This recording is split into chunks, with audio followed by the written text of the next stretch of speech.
What's going on, guys? Shredding series, April 7th. So, back at work today. It's actually really dark here. So, it's daylight savings in Sydney has ended. So, it's getting dark at like pretty much 6:30 at night. It's 7:30 now and it's like pitch black. So, just got a workout in.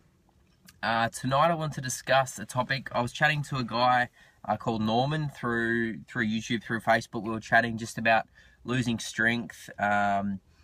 And basically, as you cut, trying to maintain strength, is it good to maintain? Do you always lose strength, etc.?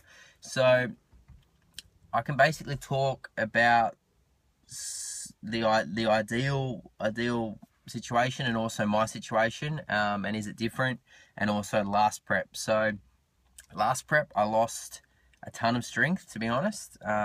In those last probably 12 weeks, I think majority of my pressing went down. My deadlifting recovery wasn't quite there, so I had to can them about 6 weeks out.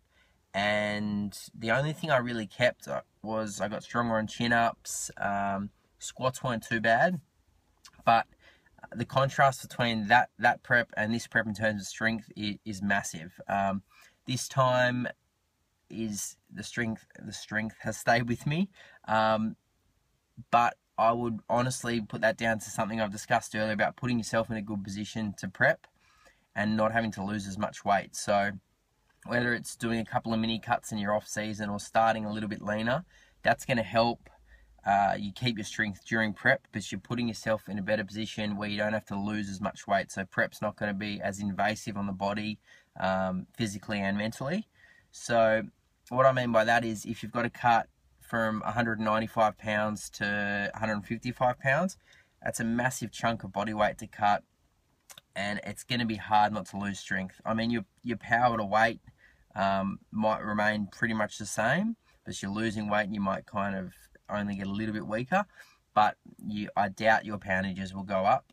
Whereas you got a better chance of feeling better and also keeping that strength if you go from, say, 175 pounds to 155 pounds. So less of a percentage of body fat and body weight to lose. So that'd be my tip: get yourself in that better position. As for injuries, etc., they can really set you back when you're dieting as well. Obviously, the recovery is not going to be as good as it is when you're in a surplus. You're getting a lot more food in.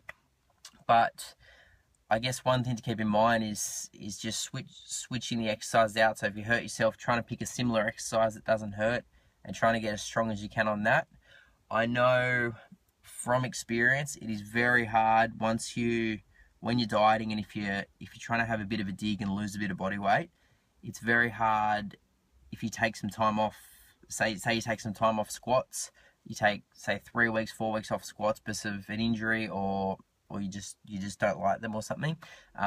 If you're dieting, it's pretty hard to jump straight back into them and expect to be back where you were within 3 weeks.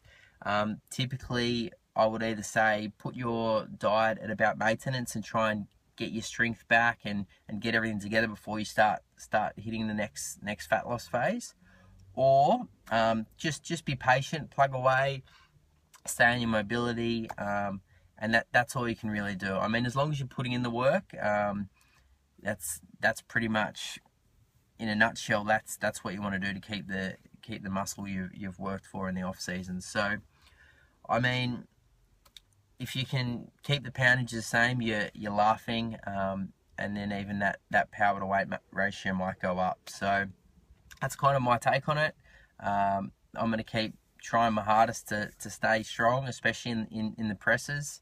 My deadlifting and my rows are all as good, if not better, than they were in the off season. So hopefully we can keep pushing on. But Norman, I hope that answers your question, dude, and I'll chat to you guys tomorrow.